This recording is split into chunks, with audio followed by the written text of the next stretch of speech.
All right, guys, it is Sunday. We are in the June challenge with Flip with Rick. And actually, I don't think I've ever done a live on a weekend or a Sunday. So it's kind of cool. So we're going to go a little bit slower today. And today is all about breaking down contracts. And if you've never dealt with a real estate contract, specifically with wholesaling or any type of real estate in general, this is the live stream for you. So what we're going to do is break it down. I'm going to go over the important things you need to understand, and we are going to go through step by step, fill out a complete purchase and sale agreement specifically for wholesaling. And then right after that, we're going to do an assignment of contract, and I'm going to walk you through both contracts from scratch. So if you guys are trying to fill one out now for an offer you're trying to make, this is perfect. You can do it along with me. And guys, don't worry. This is live. It is 5:03 p.m. Eastern on June 5th. So this will be recorded. You can check it out in the Flip with Rick YouTube channel. I believe it will pop up there. So if you guys are on Facebook and you're on TikTok or anything like that, just go back to YouTube and it will all be there for you. So, what else can I say, man? This is Sunday, so it's kind of weird. So I feel like I get a little bit more of your attention on like a weekend. So the whole purpose of this June challenge, and if you guys haven't heard about the June challenge, is we are giving away prizes, having a contest for the entire month of June to get you to your first wholesale deal. You enter your name in at support at Flip with Rick and say, I'm into the June challenge. And then if you provide proof that you entered into a contract and like an assignment contract, we'll probably reach out to you, verify the winners, and we're going to do a drawing at the end of the month for like insane prizes, free data services. We've got a lot of bling for you, all sorts of fun stuff. And then for the top winners, we are going to give away some one-on-ones, some free mentoring from me and Zach. So the fact that we don't even offer it is a really cool prize. And keep in mind, guys, the ultimate prize is to get you to become financially free and free with your time. So we're just using stuff to kind of incentivize you. But at the end of the day, when you get a wholesale deal done, that is the ultimate reward. The reward is for you and your family and everybody else involved into it. So guys, let's get going. I see everybody here on Sunday. Let me know in the comments. You can say which market you're in, where you're from. Let me know if you're getting started. If you're new to wholesaling, don't worry. If you're brand new to wholesaling, you are in the perfect spot. I've been doing this for 20 years, and I believe most people overcomplicate this business. That's why you see the huge guru fees. And me and Zach are the only ones here to absolutely teach you 100% for free. What do I get in return? I get an incredible network of people, create a legacy, and pass it down my son, and you guys keep growing this thing. So, guys, if you are new to us, the first thing I want you to do is hit that subscribe button. That'll notify you every time we go live, and we will notify you. Email, you'll also get a little bit of a warning with YouTube. And guys, give me some love on this, man.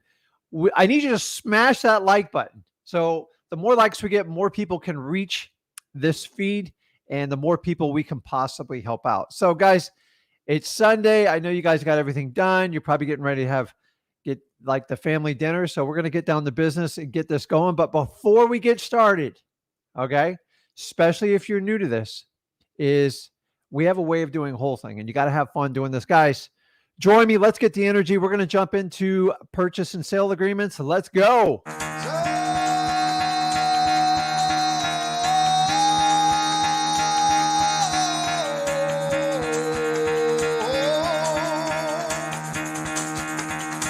Get the fuck out of bed, bitch. Go.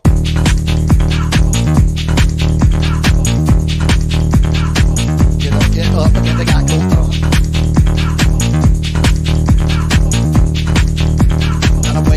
Time to wake up, bitch. Get up. Get up. Get up. Get up.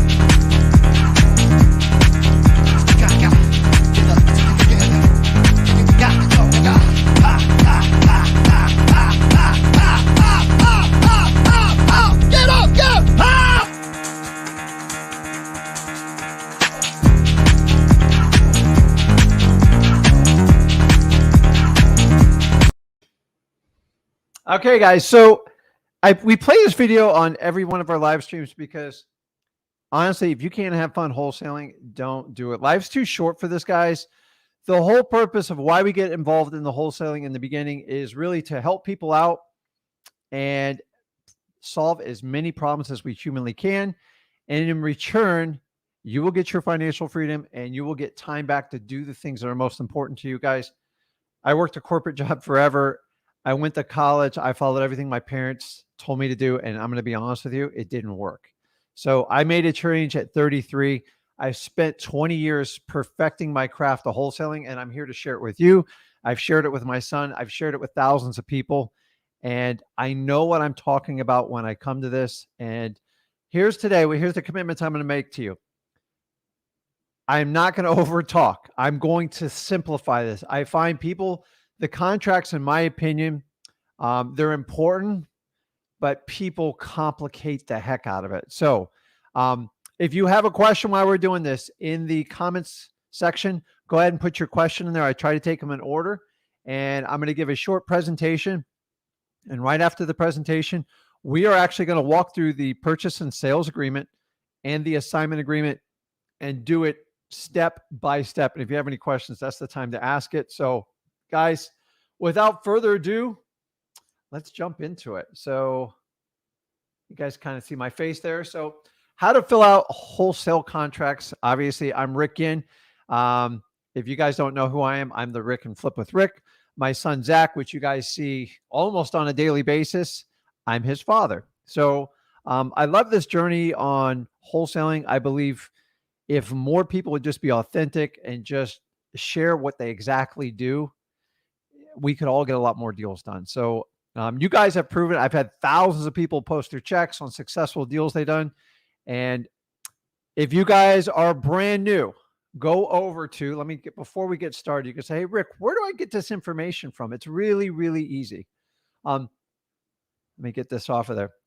Go over to freewholesaling.com, and once you register, you put in your email. Yes, you got to put in a valid email address. Everything we do is free. I'm never going to ask you for a credit card. So if you're worried you're going to get upsold or I'm going to pound you with something in the end, I don't have it for you. You can get off the stream now if that's what you want. We don't do that. So I've been doing this 20 years. I make plenty of money wholesaling properties. So I'm going to teach you guys exactly how I got started in this business and how you can put $100,000 in your bank account. It's actually much easier than you think it is. I taught my 17-year-old son while he was in high school to do it, and I'm going to show you exactly how we do it. So if you want to figure out how to get these contracts, go over to freewholesaling.com. You'll have the purchase contract there and the assignment contract. If you want to have them ready to go while we're going through the presentation, you can download them, and that way you can walk through it. And here's what I recommend. You actually go through and try to fill one out all by yourself. And then as I go through the walkthrough, it will help you solve problems. Remember, it's one thing to learn any type of skill set in a classroom, like you guys went to school. But if you actually do it and then somebody walks you through afterwards, it's much more powerful for you to learn. So you can take that tip and you can do what you want with it. Go to freewholesaling.com. All the information is going to be there. So let's jump into it. How to fill out wholesaling contracts. So number one, I'm starting out with my disclaimer. I'm not a lawyer. Thank God I'm not a lawyer. I'm not an accountant. Thank you. And I am definitely not a psychic. And the thing is, I don't know everything of what my sellers are thinking. I don't know exactly what you guys are thinking. So let's not make any assumptions on this. So make sure you seek legal advice with a qualified lawyer within your state so you can understand your legal rights, obligations, and when entering into these contracts. So remember, you are responsible for any contract you write. Be responsible. Do not write reckless contracts. I want you to take these 2 hours, and by the end of this, you will be confident you know how to fill out a contract, and Rick walked you through it.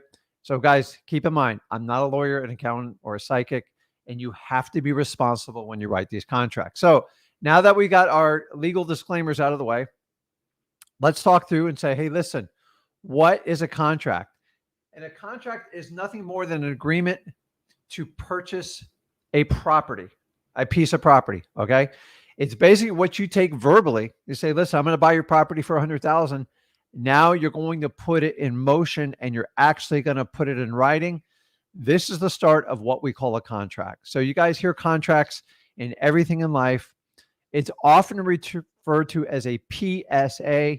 That's just a fancy acronym for purchase and sales agreement. Keep in mind, a lot of people in our business will try to talk over you. It's important you understand these acronyms. They're actually real simple. Remember, purchase and sale. That's basically a buyer and a seller's agreement. Okay. Our goal is to sell that contract to a cash buyer or someone with significant amount of money for a profit.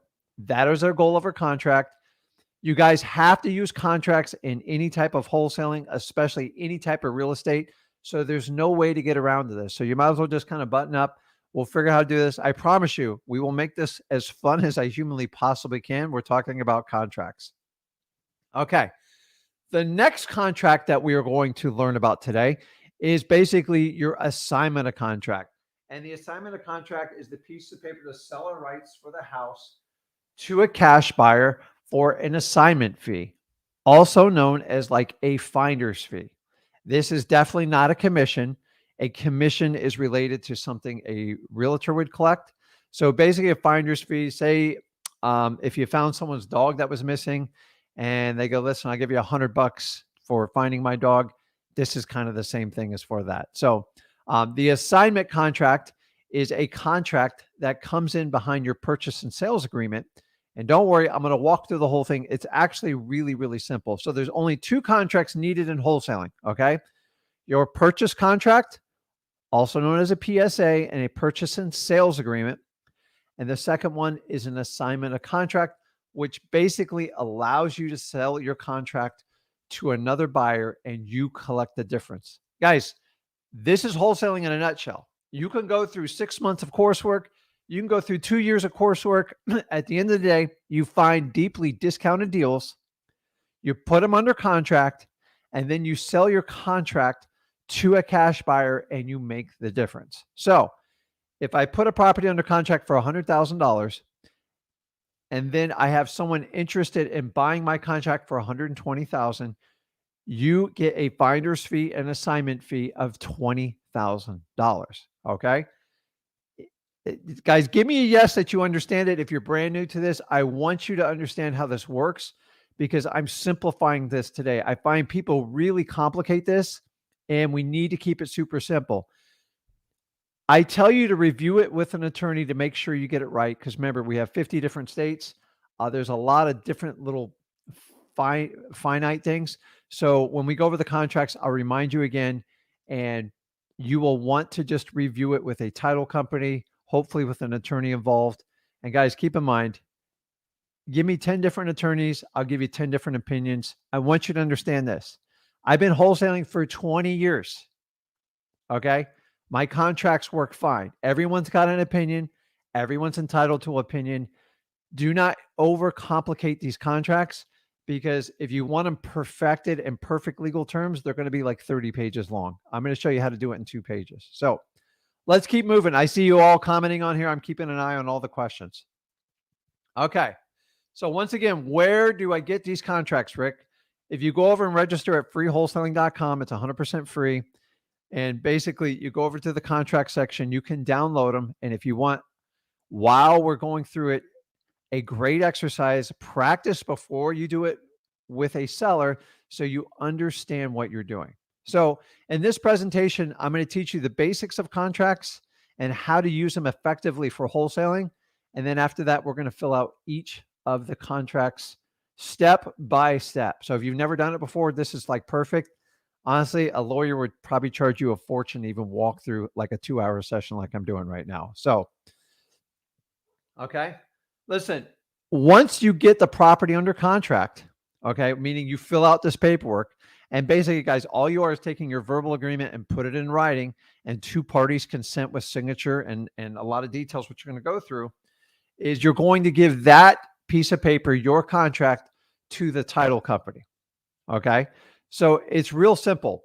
It's you meet with a seller, you come to an agreement with the seller, You put your agreement in writing and you give that agreement to your title company. That's how you start all wholesale transactions.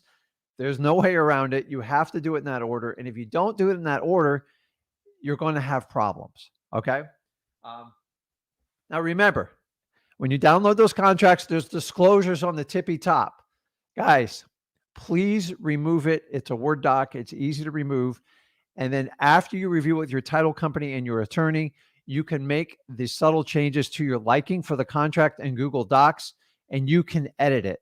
Okay. Remember, I give them away for free. If I had to write 50 contracts for 50 states, that would be my full-time job. So these contracts will get you to the finish line. If some of you are in Texas, some of you are in Georgia, I see everybody everywhere. I've done a contract in almost every state. They work in all states. Some states have attorney states and they want their say in it. So guys, you can edit them. It's not a PDF where it's set in stone. It's a Google Doc and you can adjust it accordingly. Please take off the disclaimer on the top because it's not going to do you any good with your sellers. Okay. And I want you to understand these contracts have been written over 20 years. Okay. I'm not an attorney. Honestly, you can have a million things in a contract. So the reason a state approved realtor and attorney contracts are typically 20 pages because every little tiny thing's in there. In my opinion, a 20-page contract is going to freak out most of your motivated sellers. And unless you have, like, it's a specific request, the simpler you can make your contract, the better you can communicate to your seller and have a positive outcome. Okay.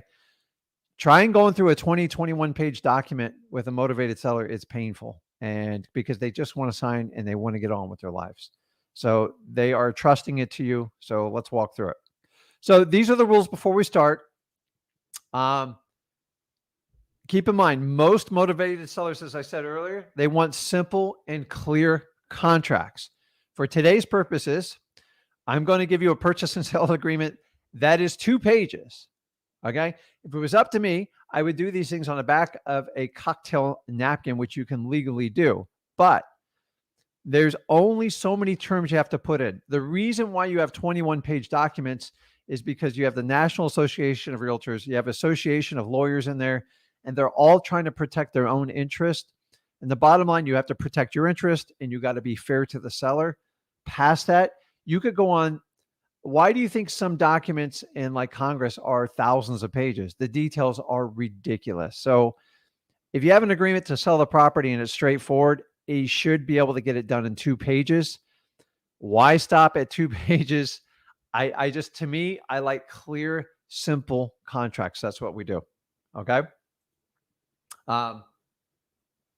Guys, I want you to understand this and please confirm you understand this. The contract is not the negotiating. It is not the negotiations. Okay. You're going to do that all beforehand. If you wait to do negotiations when you start the contract, you're not doing wholesaling correctly. Okay. You need to get all that stuff out of the way before you go to the written agreement, because once you start altering the written agreement, it's a nightmare. Okay. And there becomes real trust issues. So I like to get everything laid up in front. I go over it verbally, and then I ask for permission to write the contract.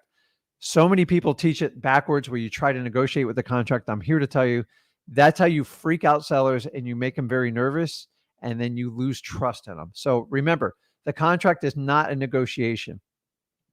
Okay. Contracts should not have surprises. Your seller should not be surprised with something in the contract. Okay. And if something wasn't addressed in the contract, work it out with your seller. Don't sit there and go, well, the contract says, okay, that's realtor talk. We don't do that unless they're flat out lying to you or something like grossly changed. That's an agreement. Let me give an example. I once bought a property. This was like 2 years ago. And yeah, so we always include the appliances in it. Well, somebody removed the air conditioning. Okay. Don't ask me who. Like there was a wild story on it, but I had to renegotiate the contract because the AC was considered an appliance to the house and it was gone. It was a $6,000 item. It was significant. Okay. That stuff that has to be accounted for. But like a lot of times I have a missing microwave, stuff like that. I don't beat them up about it. But here's the thing is you do not want to put a surprise in your contract, because if you do, it will kill your deal and you're going to lose trust in your sellers. Remember, guys, when they sign a contract, that is an agreement for them to sell their property and come to the closing table. If you try to hit them with a bunch of stuff and surprises hidden in the contract, they won't close. So your surprises will only blow up against you. I've seen it time and time again. So we're not looking to put surprises in the contract. Here's a key one. Never, ever, when you guys go on physical appointments, do you bring a briefcase or a big fat folder, hold it next to you with a pen that has your contracts in it on your appointments. Why? Number one, they don't even know you. Number two, you've built zero rapport. Number three, it is going to be a huge distraction to your seller. So have you ever dealt with someone that has like a pack of paper in their hand and like all your eyes do is like you focus on that piece of paper, like, because you got a feeling there's a number on it and that number is distracting you from having a great conversation with the seller. So here's what I learned is I walk in like, hold on, let me fix this here. The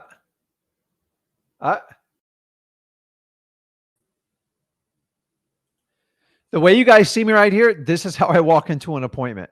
Yes, I'm wearing glasses today. I usually wear glasses on the weekend. So if you're not used to me, I promise you, I'm just blind as a bat without my contacts. So this is how I walk an appointment, guys. Do not walk in with giant briefcases, anything like that. And then you're probably saying, well, Rick, how the heck am I supposed to write a contract if I don't bring it in? It's simple. Leave it in your car. And after you go over the verbal, you get the consent, you ask them permission to go ahead and write the agreement. Once they give you permission, you go out in your car, you get it, and then you're going to walk through and you're actually going to write the contract. Okay. For those of you like to pre-fill out the contract past the name and like the legal description, always leave the price and the terms blank because you never know what the final negotiations are going to be. So let me get back into this here. Okay. So guys, when you're at the appointment, that contract, it stays in your car. If you're going to write a contract, just ask for permission to go out and get the agreement. And I've tested this thousands of times. I promise you, if anybody's in the live here, if you've gone to an appointment and you carry a folder, it's very, very distracting because your seller wants to know what your final offer is, and you're creating huge anxiety by doing that. So, yeah, these are my glasses, Corinthian. So it's Sunday. Come on. Sunday's the fun day, right? Okay, let's move on to the next one. So rules for writing a wholesale contract. The contract is to reconfirm your verbal agreement. So we've already been over that. The contract should just be turning your verbal into written. Okay. All the verbal stuff has to be done before, because if you create anxiety, you make them uncomfortable, and you have paperwork, you're just going to overwhelm your seller. And I'm telling you, it's a huge distraction with them. Okay. You need their attention because you need to get as much feedback from your sellers so you can write the correct offer for them. And if they're not paying attention to you and they're paying attention to all your paperwork, then it's going to do you a disservice and the seller. Okay. Guys, your words matter. Okay. You have to avoid trigger words. Yes, we're talking about basic contract. You guys know what I'm talking about. You're probably saying, what the heck is he talking about a trigger word? Okay. A trigger word are nothing more than phrases or words that cause a person to feel strong emotions because of previous experiences within their subconscious. Okay. I'm going to give you an example. I know that was a fancy definition, but there are things in your life that you've already been predisposed with. And when you see those same conditions or those same words or phrases come up again, it instantly brings you back to a moment that did not make you very happy. Let me give you an example. Okay. You guys ever been pulled over by the red and the blue? I know I have. Listen, to this day, I spent too much time speeding as a kid. When I see these lights pop on, I get this like neurological like response, like, oh my God, I got to pull over. Like I did something wrong. So that is a trigger. So when you see those lights, they're done by design. it makes you just like, oh my God. So it gives you an instant feeling. You don't even have a choice because it's deep in your subconscious. The same things happens with all sellers of properties. So when you say certain words, they freak out. And let me show you how this works. And I'm going to teach you how to overcome this. Okay. So here's a simple one. We're going to the contract. You're going to get their final signature. And you say, listen, let me get your signature. I've single-handedly seen this phrase kill an entire deal. Signature means very final. It's the finality of it. They can't go backwards. It feels like it puts them in a corner. And even though it is the truth, we do need your signature. I've learned over the years just to use words that make it not as triggering. Okay. So the word signature is a big trigger. Here's what you're going to replace it with. Okay. Let me get your autograph. Nobody says no to that. We all think about celebrities, rock stars, athletes. Everybody wants an autograph. My personal, the one I like is, let me go ahead and get your approval. So autograph or approval, don't ask the word signature. The word signature has the word sign in it, and people tie that to mortgages, very bad divorces, things that have like court appointed stuff, and it's wired in their nervous system, and there's nothing you can do to unwind it. So words have consequences. Just guys, the word signature, replace autograph or approval. I'm going to give you another one. And by the way, I could do an entire 2 hours on trigger words. Okay. In real estate. Okay. Let's review the contract. Okay. The word contract sounds very legal, very formal. And I'm here to tell you the word contract will instantly trigger their subconscious to like, hold on, wait a minute. I'm probably going to need to get a second or a third opinion. Guys, I'm telling you, I have had the best conversations, sometimes 2 and 3 hours, and I get to use this word, and you can kill the entire thing just by saying this. So simply replace it with, let's go over our agreement. Okay. Agreement is agreeable. Everybody like it. It's simple. The word contract, it sounds very lawyerish, and you want to avoid it at all possibilities. So, we're going to go over the key elements real quick. I'm looking at some questions on here.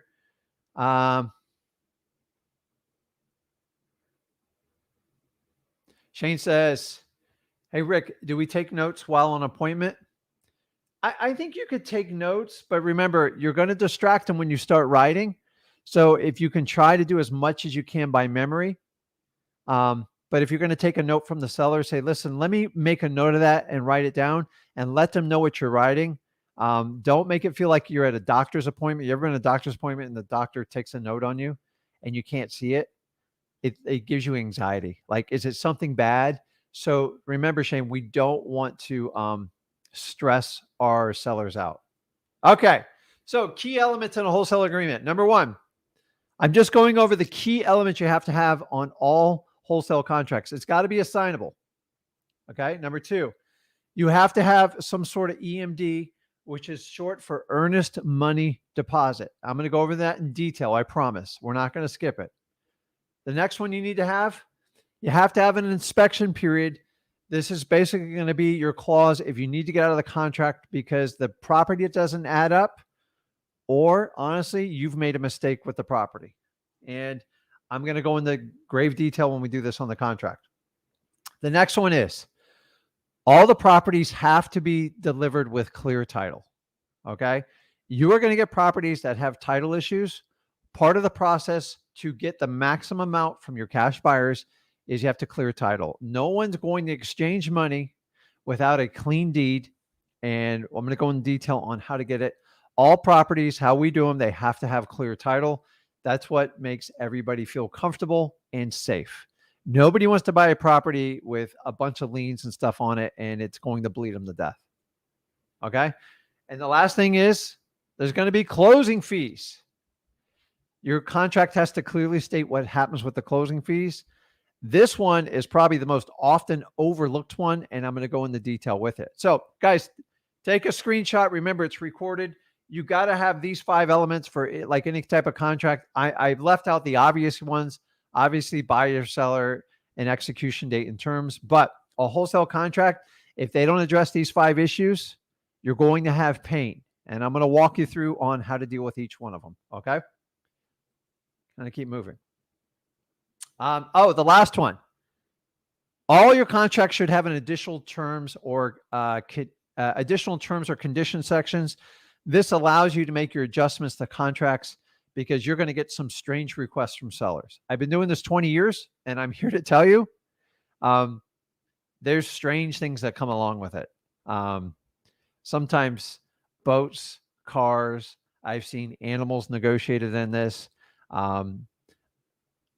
Honestly, you would be blown away with what comes with it. But remember, you always want to have a section where you can write out additional terms, because no contract can foresee every obvious outcome that a seller wants. For this reason, make sure it has a section in there. And this is stuff that you just manually agree on with your seller, and you can just handwrite it in there, because not every contract can spell it out. Even a realtor and a lawyer's contract has a section for this. Don't worry, our contracts have it in there, and it'll all be there for you. Okay. So first thing, EMD, which is earnest money deposit. It goes to the title company, not the seller. Why? Because honestly, we're dealing with motivated sellers. They have a lot of issues going on in their life. To keep everybody honest, if you give it to a title company, you make sure that seller follows through on their agreement and sells you the property. If they don't, your deposit just goes back to you. So never, ever do I want to see you guys give the seller a deposit, because it's a recipe for disaster. There are special cases you can do it. I only want you to do it after you've done like 25 contracts, because it is risky. Remember, they can take that money and never sell you the property, and there's nothing you can do. Okay. So for that purpose is to protect you, especially if you're brand new to wholesaling. Whenever you have an earnest money deposit, it goes to the title company. Okay. I don't care how much your seller begs you. You tell them the quicker they close, the quicker they can get all their money. And once they get the house in order, you can move on to it. So don't ever do this and give it to the seller, because you have no recourse. What are you going to do? Sue them? Number one, it probably costs you more to sue them than the deposit you're going to leave them anyways. And number two, it gives them incentives to get the property sold so they can get paid and you get paid. Okay. Now, any amount, you can do any amount for an earnest money deposit. Okay. I'm going to tell you right now, you can technically do zero. I've done zero. I did zero the first 2 years I did this business. You know why? Because I didn't know, but now I know. So I'm here to tell you the biggest risk with a earnest money deposit is in your seller feeling like you are legitimate. Okay. So if you leave a $0 or a $10 deposit, you can create anxiety about it. Remember, it's just a deposit. It is not the final purchase price. So in most states, guys, I'm not a lawyer. You can check with your lawyers. You don't technically have to have an earnest money deposit if the buyer and seller agrees to those terms. Now, if you put down $0, does that alleviate the contract? No, it's actually quite the opposite. You're still on the hook. What we recommend is I always start with a minimum of $100. You can go as high as $1,000. And if you go like, Rick, where am I going to get that? I've always told you, go out and get a private money partner. You can get soft money, you can get hard money. Guys, you spend $100 on meals, games, all sorts of stuff. Just set it aside. And remember, if you have a really, really good deal, like someone's selling you a phenomenal deal, don't let the deposit screw it up. Because remember, the deposit you're going to get back when you do your assignment agreement. So say you had to give $1,000 deposit. Like, well, Rick, it's $1,000. It's a lot of money. I agree. But if you can assign it in 2 to 3 weeks, the minute you assign it, your new person that takes over your position in the contract, they replace your deposit and you get that $1,000 back. If it's $100, $1,000, it doesn't matter. Technically, you don't need a deposit. The risk with doing that is it gives your seller anxiety, and they start to question what you're doing. And the minute they talk to their neighbor or their friend's a realtor and like, what do you mean you didn't leave a deposit? That's BS. He's not real. Then you have a huge uphill battle. And for that reason, I recommend you leaving at least $100 earnest money deposit, maybe $250, maybe $500. If you have a smoking deal and you're getting it 40, 50 cents on the dollar, get $1,000, go get help from someone to get the money. We give you time to get the money on the contract. I'll walk you through it.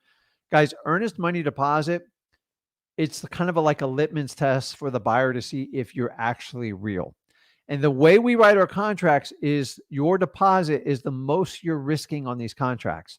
So if you walk away from a deal and you leave $100 and you skip the inspection period and you never pull out of the contract, the most they can take from you is the $100. So, but remember, guys, I want you writing responsible contracts, the whole purpose of doing wholesaling with myself and Zach. So understanding the earnest money deposit part, because I know we're going to like beat this thing to death. I've left huge ones before, but guys, if you have a smoking deal and they say the only way you're getting this deal is you're going to leave $1,000 or $2,000 deposit and you're about to make a ton of money in less than 2 or 3 weeks, figure it out. Heck, send me a message. We can partner up on the deal, do something like that. Don't let a deposit kill your deal. It's just a deposit. It's not, the price should be more nerve-wracking to you than the actual EMD. So let me bring this off the screen here. I believe, yeah, that's the presentation on it. So understanding, like, basically, I'm just giving you the basics. Now we are actually going to go through and do the contracts. Let me answer a couple questions before we go through the walkthrough on the contracts. And let me kind of go in order here. So guys, if you're hopping on, we're talking all about the wholesale contracts and the assignments. Nicole understands the contract is not the negotiation. People fighting over a contract, that's realtor mode. You can't do that.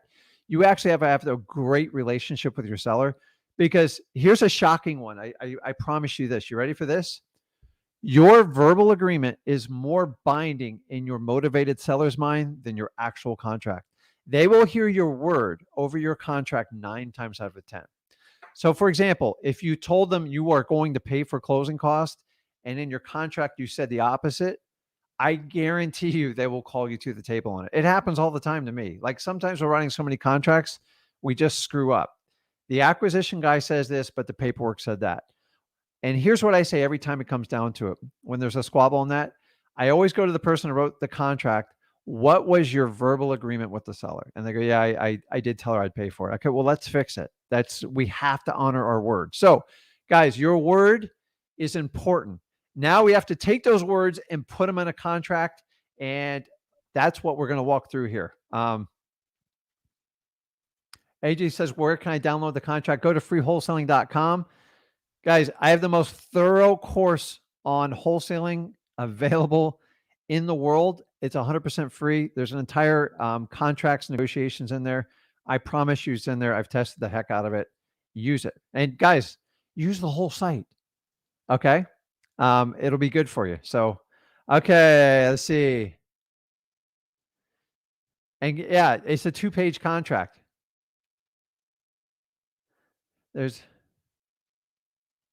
Okay, so Nicole says there's a purchase and sales agreement for the seller and the assignment contract for buyer, separate contracts. Correct. So you're always going to have the purchase agreement. That's between you and your motivated seller. And then the idea to sell your contract to a new cash buyer, that's going to be your assignment agreement. Okay. Brandon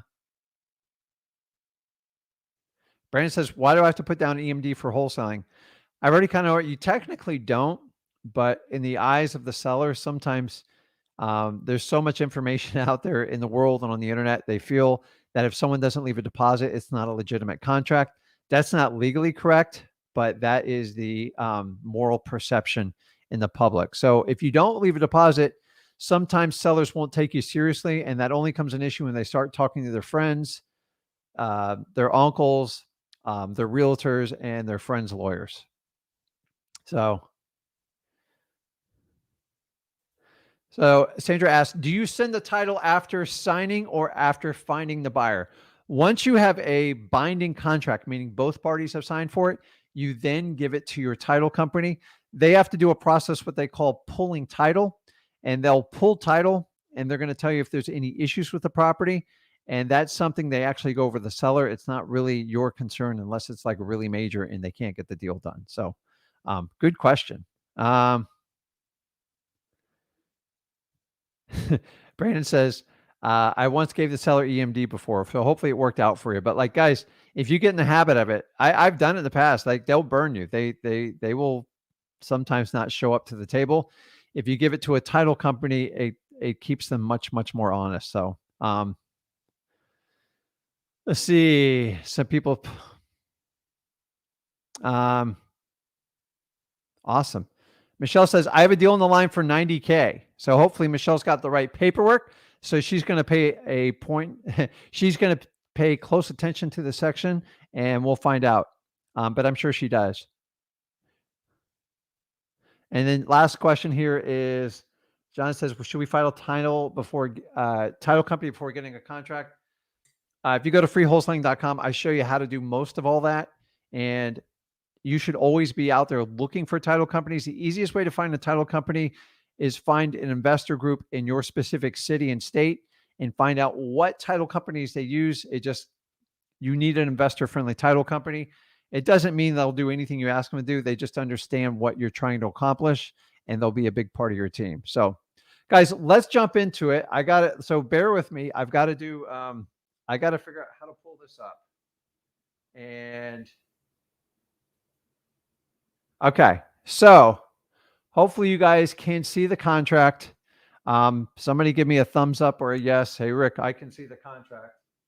And once I got a yes from there, we're going to walk through it. So if you guys have never done a contract before, this is valuable for you because so many people like try to figure out these things as you go. You can't make mistakes if you don't know what you're doing. I find that the assignment agreement mixes up most of the investors. So, okay. So if you have questions, put them in the comment section. And as I go through, when I'm done filling out the contract, I will bounce back and answer all the questions. So, let me see here. Okay. So what's today, guys? Today is June 5th. So I like to do hard dates. So I'll do 6/5/2022. Now, are these lines annoying? Yeah, but honestly, if you don't have them there, you don't know where to put them. Don't worry about it if you have perfect lines in it. I could care less. And the same thing with your sellers. Okay. So here's what I'm going to do. So I'm looking at the first time. So put the month in the first one there. Okay. Oh, sorry. See, I already screwed it up for you. Today's the 5th of June.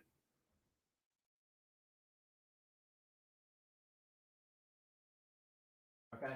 And you can delete these lines just like this, guys. It's like not the end of the world. But if you didn't have those spaces, you wouldn't know any better on how to do it. Okay. And then it's important you put in the year number. A lot of times when we do it, when the year changes, we forget that together. So if you're the seller, now people are going to ask me, hey, Rick, do I need to have an LLC? If your first couple of deals, you don't need an LLC, guys. The most important thing is to get the property under contract. Okay. So if I'm doing a contract and this is my first one, and I don't have an LLC, I'm just going to put in my name. Now, if you want to put in the middle initial, you can do that. Did you see how to do that and just delete the line and it makes it nice and clean? For typing purposes, I'm not going to sit here and do this all day, but that's how you do it. Okay. Do not remove the word seller with the S on it because that what legally refers you to your name on there. Okay. So I'm not the seller. And by the way, this is the most common. So let's just say it's, I was going to use Johnny Depp, but I don't want to be hit for defamation there. So let's just use Jane Doe, okay? Jane A. Doe, and always ask for a middle initial, especially for very common names, because you'd be surprised how quickly they get screwed up. Now, the buyer, that's either going to be you or your company. As I said, don't fret if you don't have an LLC, because you can open one up later and you can assign it to your LLC. Because remember, all our contracts have to be assignable. Okay. See how easy this is so far? Now, I want everyone to read the top of this document. Okay. It's highlighted in yellow for a reason. Okay. It's for example purposes. Always seek the advice of a real estate attorney in the state where you're performing your transactions. prior to utilizing any part of the wording from this document. Okay. So when I'm done with that, I hit delete. Do not leave that up there. That is for a personal reference, so you understand to fix that before you give it to your seller, before you give it to your attorney or anything like that. You can give it to your attorney like that, but definitely not like that with your seller. Okay, so I'm moving along, guys. I can't see everything. So the address, for simplicity, you just put in the full address. Let's see. Port St. Lucie, Florida, 34951. Okay. And then you just hit the delete until you get rid of all those lines, guys. Okay. Now, I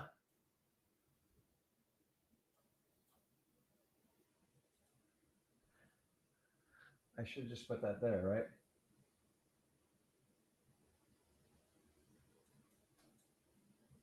Paste.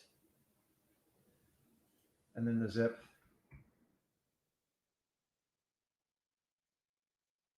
I know this isn't like the most sexy thing, but it's really important you understand how to do this. Okay. So you see where it asks for legal description. Okay. What you want to do is go to your local property appraiser site and look for the legal description. If you want to get the full legal description, you can simply go to your clerk of courts, find out the seller's name, and try to find the deed. If you can copy it off the deed, that is the best place to do it.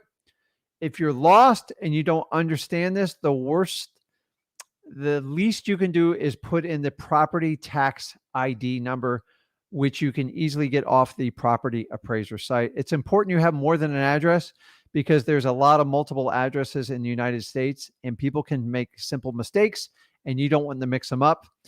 You'll typically see it'll say, I'm not going to go in this, but this is where you put in the legal description. And it's some of your older properties up in like the Northeast, sometimes they're like paragraphs long. I mean, they are really long. So put in your legal description. The best way I like to do it is just copy and paste because I don't want to screw it up. Some of them have longitude and latitude in them. So just type it in there. The more detail, the better. Worst case scenario, guys, put in your property tax ID number. Now we're coming down to the numbers. Okay, remember, we only have a 2-page contract. So if I agreed to pay somebody, so say I'm going to give them a $100 deposit. Okay, just like that, guys. So this is the one where you really want to clean it up the best you can because this is where it can get annoying. Okay, that's it. I am no computer wizard. That's it.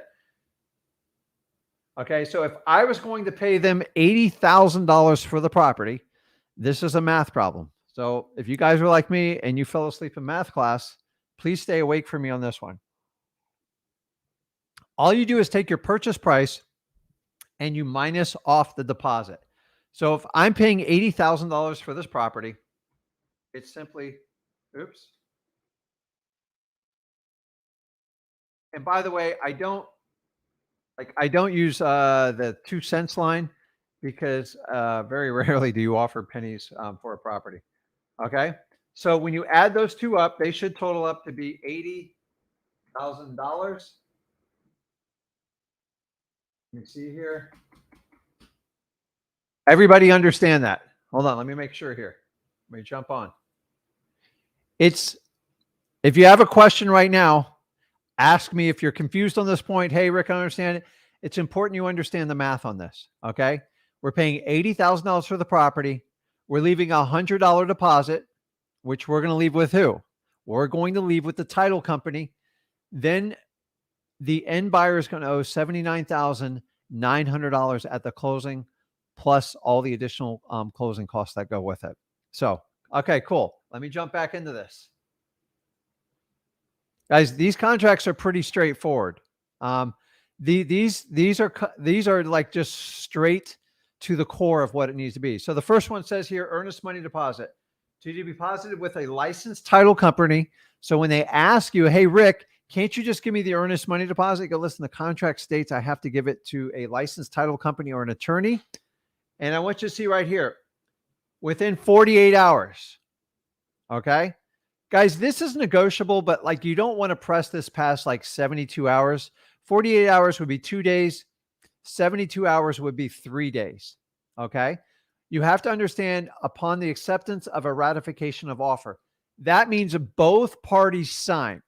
So the clock doesn't start on these contracts until both parties sign. Another reference you'll hear title companies used is called a mutually executed contract, an MEC, which basically means both people sign. So once the last person signs, that's when the clock starts. So technically, if you wanted to change this to 72 hours, you could. I wouldn't mess with it. 48 hours to come up with $100. It's not that hard to do. And who are we going to give it to? We give it to the title company. The next one talks about prorations. Okay. Now, keep in mind, this contract is geared towards a wholesaler. So you sometimes you have to make adjustments depending on what state you are, the customary actions that they take in that state. So prorations and security deposits, it just basically says the taxes, the seller will pay their proration of the taxes or any outstanding tax fees against the house. So for instance, if the taxes were $1,200 a year and they're selling it in June, basically they would owe $600 back at closing because they've used the house for 6 months. So a proration, 6 out of 12, that's 50%. That's how I come up with a $600 credit. Guys, do not spin your head on this. Leave this up to the title company. Under a normal closing, that's how it works across the entire country. There are some exceptions for states. You can call me to it, but I'm just here to tell you, most sellers understand they're going to pay their portion of the taxes unless they close at the end of the year or like the very beginning month. Okay. The next section, closing date or transfer of title. So this transaction will be closed on or before. That is the key word, on or before. Well, Rick, why would I put before? What if you find a cash buyer right away and wants to close immediately? Wouldn't you rather get paid? Wouldn't your seller rather be cashed out of the house? It's important. Okay. So I'm going to put a closing date. So if I'm writing it for June 5th, okay, remember, this is where you have to have the verbal agreement and listen to your sellers and what they're saying.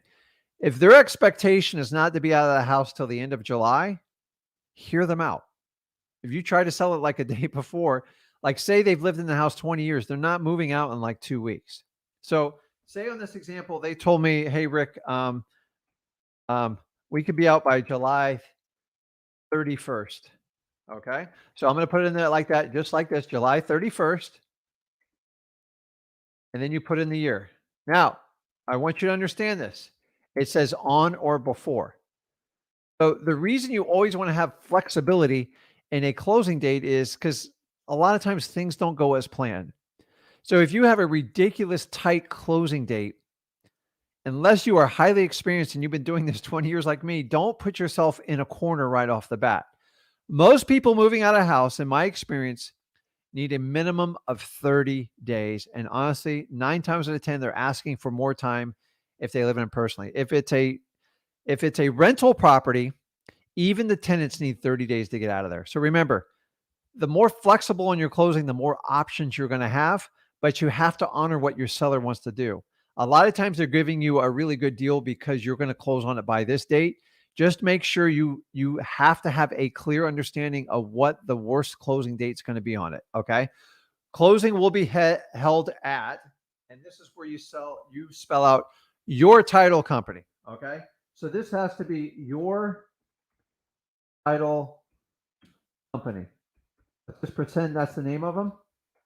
This is non-negotiable because the minute you let them use their title company, you're going to go to a place that is not familiar on how you do business.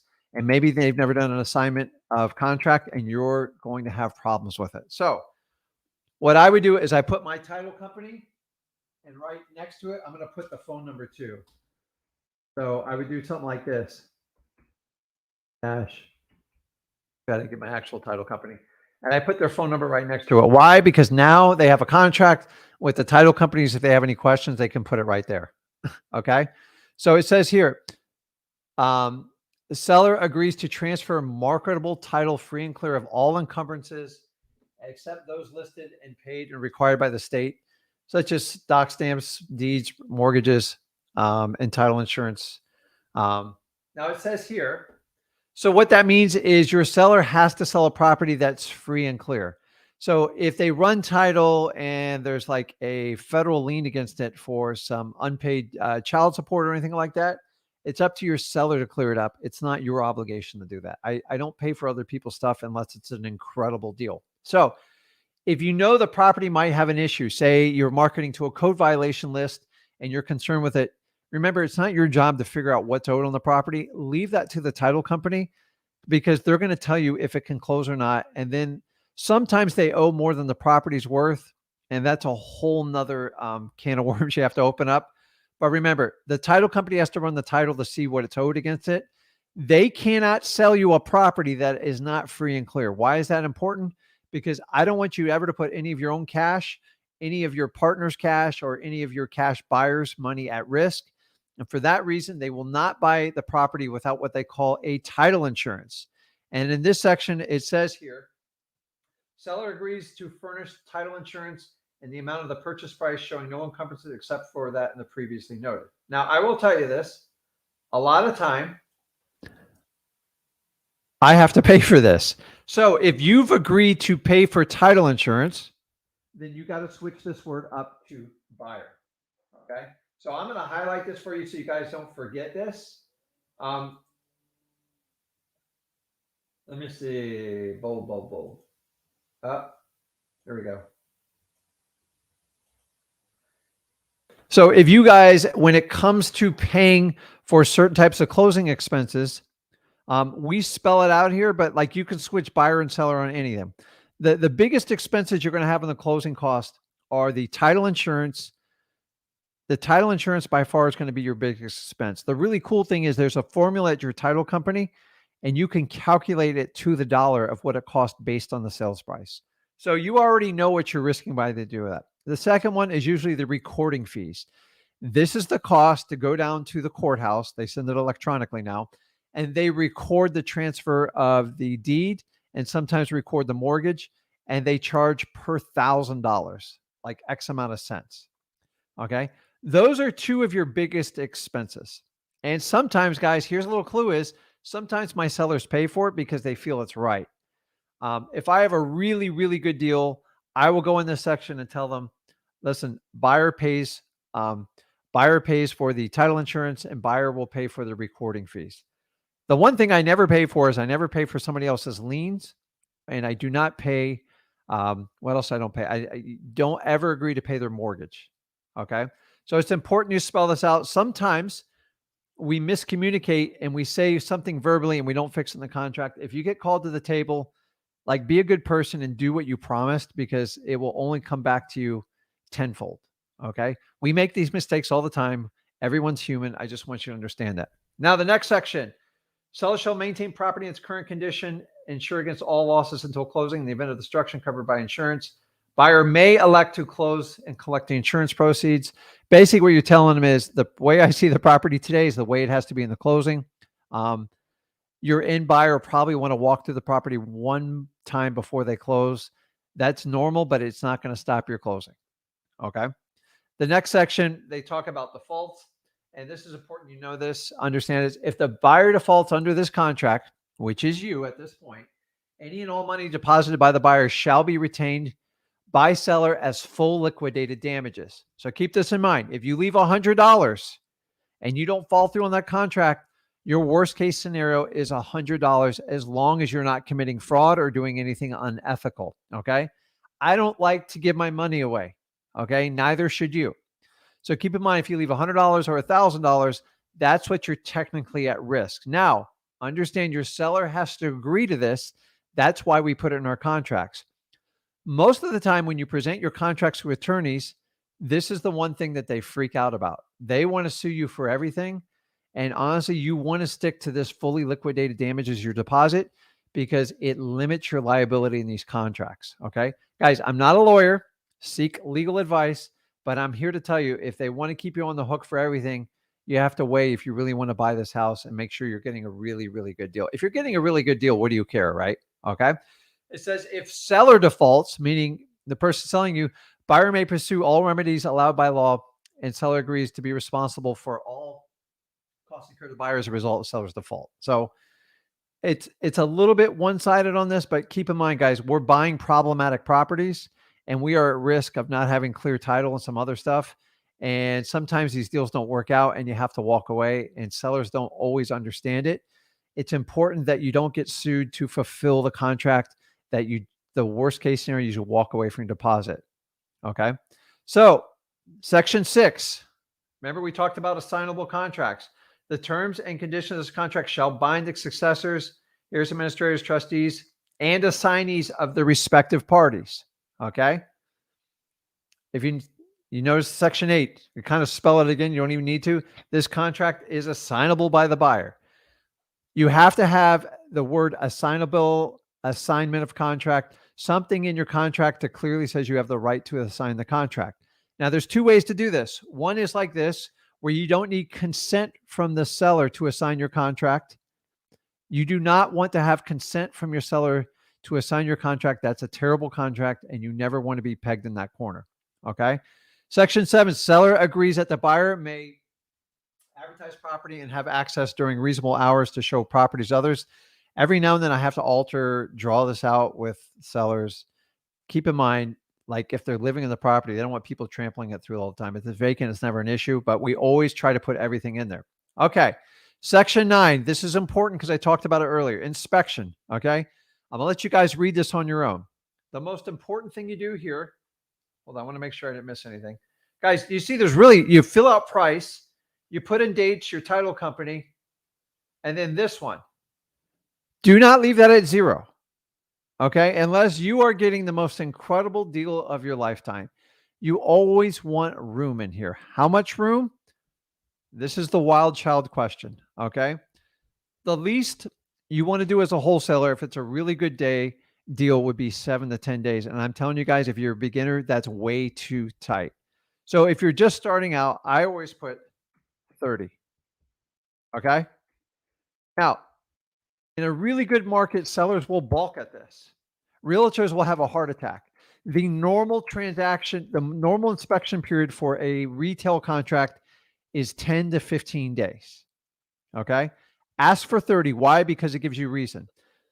What that allows you is inspect a property 30 days from the time both parties sign this contract. That gives you 30 days to find a buyer.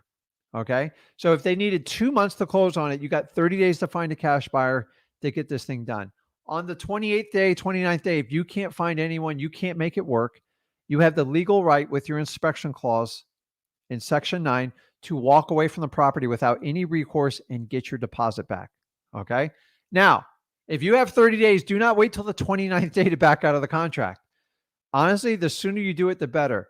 How do you know when you got to back out of the contract? When you can't get a cash buyer within $10,000 of your purchase price. It means you paid too much for it.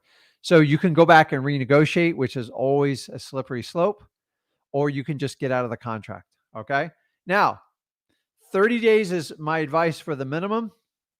Guys, I'm here to tell you, when I have really sloppy properties and they're a train wreck and a mess, I'll put 90. I don't care. Like, honestly. And here's another little tip. If you think you're paying too much for the property and like the property is in bad shape, but you know they need to sell it to someone like you, just put a longer inspection period. And that gives you more time to try to get them down on their number. Maybe you have to have a contractor come out, look at the AC and everything else on the property and go from there. Now, we talked about the additional terms section. Guys, this is crucial right here. This is where you write in all like the little stuff. So I'll put on here like number 1.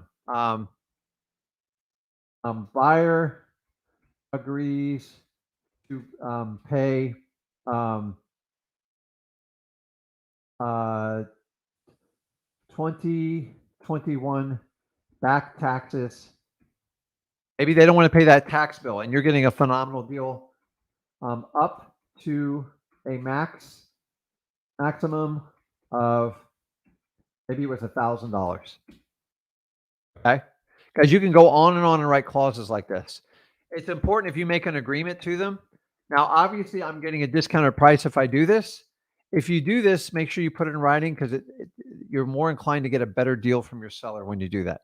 So somebody asked, hey, Rick, should I take notes when I'm at the appointment? If it's important for you to pay those back taxes, you can just calculate the number.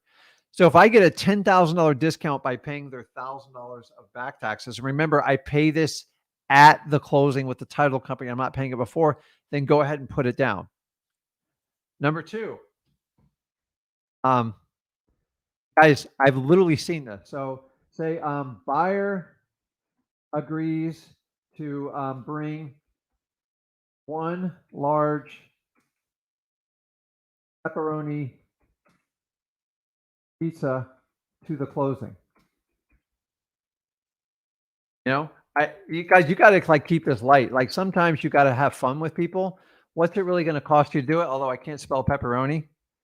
You can tell that's what I'm thinking about for dinner, but pepperoni. Okay. That's it. This, you could put anything in here. I've seen this as long as 3 pages. I've seen it as 1. So once you do that, you're going to put the date, which today is 06. I like to put a hard number date in there because nobody can mess with it. Okay. Uh-oh. I tabbed it over too far, didn't I?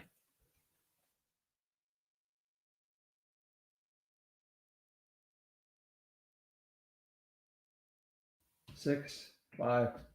And this is why I want you guys to do this on your own, because you'd be surprised when you're doing this under the gun and from someone, it's painful. Okay. And then this is where you're going to sign. And then you're going to print your name below it and you're going to put a phone number on there. The reason why is when you give it to your title company, all the contact information will be on there. You can put the email on there. Guys, if you have an LLC and you're buying into it, make sure you put on there. So if your LLC is Venture Capital LLC, signing on behalf of Venture Capital LLC. Okay. It's important you do not sign for personally when you're buying it through a company.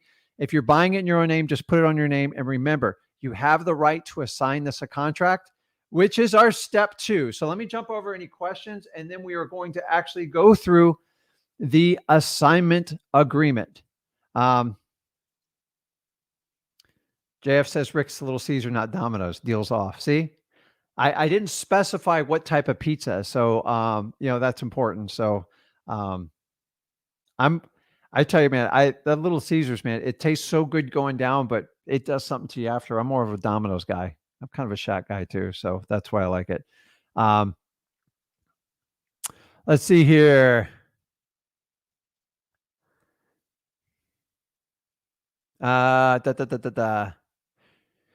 Okay, so let's go into the assignment agreement. So to be honest, if you guys got any questions, this is recorded. It's easy to go through. Now, I'll personally, you can print this contract out.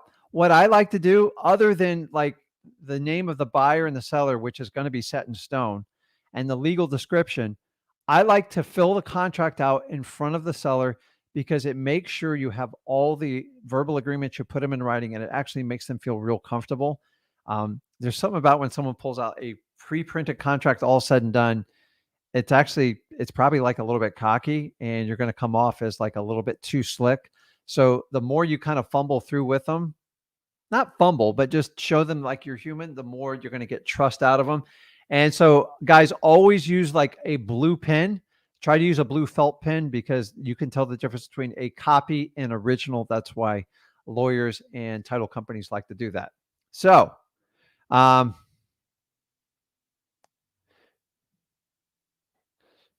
here's a great question here. So this isn't being sneaky with the agent. Like, will they trim me down working together with a wholesale? I'm here to tell you guys, we use the word wholesaling because it is a niche in what we do. It's a very profitable niche and it works very well. And I've proven it over the 20 years as my son's proven it in the last 5 years. Do not use the word wholesaler when you're talking to sellers and you're talking to agents, because they don't get it. And there's a lot of negative preconceived notions with what we're out there. So remember, it doesn't matter what industry you're in, there's always going to be some sort of bad apples out there. And I don't want you to be caught up with them. So the simple way is say, listen, I'm just a regular Joe. I'm looking to buy a house for cash in this neighborhood. Can you help me out? Now, when I get into it with the agent, when it comes down to writing the contract, I'll ask them if they understand. Have you ever done a wholesale deal? And you walk them through it. If you hit them like right off the bat with them, they're going to reject you instantly. So you're better off to kind of gain the rapport and their trust with them and then educate them. And if they don't want to do it, then so be it. And understanding 9 out of 10 agents are fearful of wholesaling because they think it threatens their own business model. And if anything, it enhances it. So awesome question. And guys, when you're with your sellers, do not sit there and tell them you're a wholesaler. You are just a regular cash buyer, and you have partners that help you fund your deals. Okay. So just always make sure you're telling the truth. So JF says, hey, Rick, how much should we pay to have an attorney review the contract to make it compliant with the state? Honestly, I'm hoping you don't pay a dime. So most attorneys will review stuff, give you like 15 minutes, depending on what state you're in. If you're in you need an attorney to close in your state, you're going to have them review it anyways. Try to work with a title company and they'll typically do it for free, but they're doing that on a contingency. You send them business. So if you don't plan on sending them business, make sure you find a lawyer or a title company you would do business with.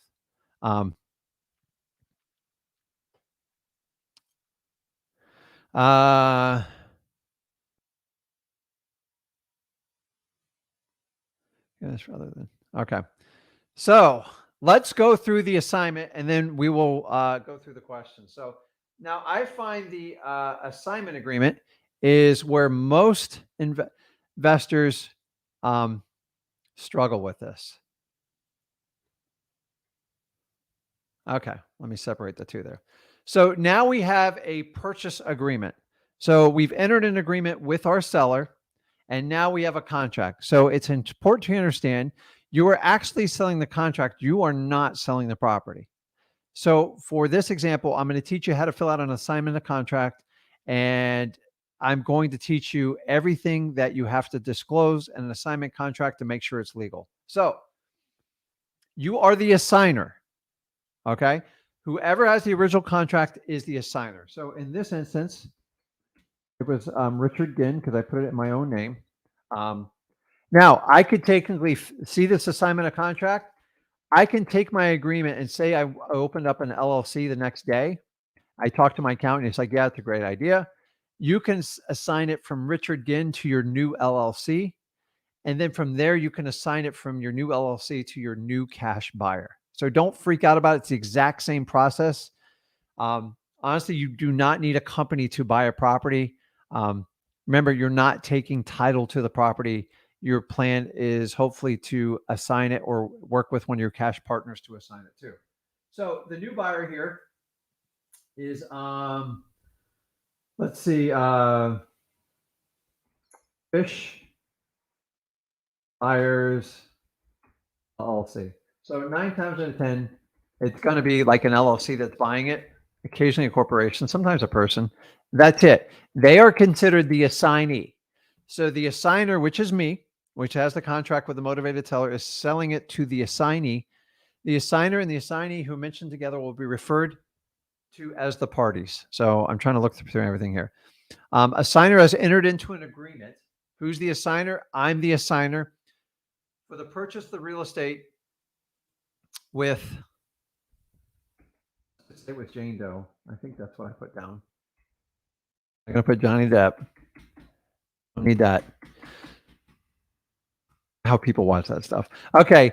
On the contract underlying transaction, the contract is attached. So yes, you are going to have to disclose your contract to your new assignee, the person you're selling your contract to. Why? Because that's what they're actually buying. So you're going to attach your contract to this agreement. And then the idea is they want to make sure that they're getting the same property rights as you're getting with it. So once again here, you're going to put in, so like right here, I'll put in 123 USA Street, So I usually copy and paste this section.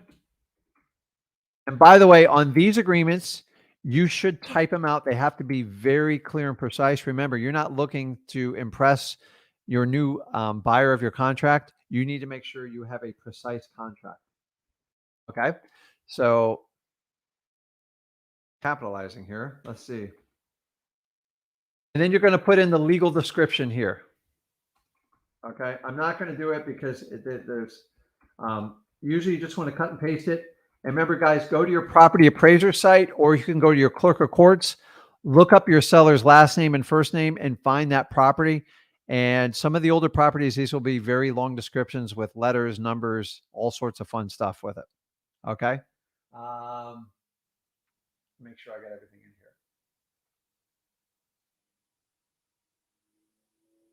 So the next part, the parties agree to the following terms and conditions. Number one, the assigner assigns all rights he acquired under the contract to the assignee.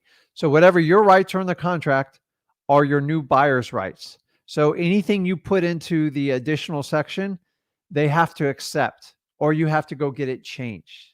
Okay. And it sometimes happens.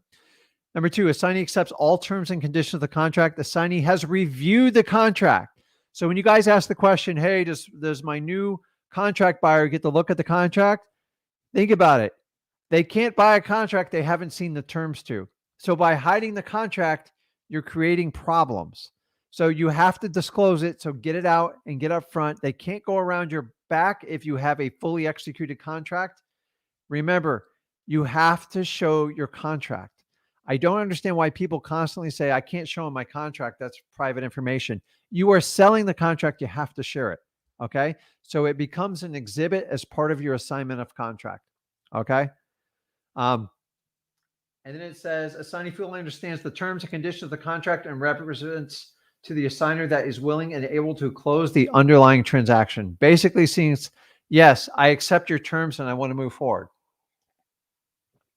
Okay. So the next one is assignee will deliver to the assigner. Remember, I'm the assigner, you and me.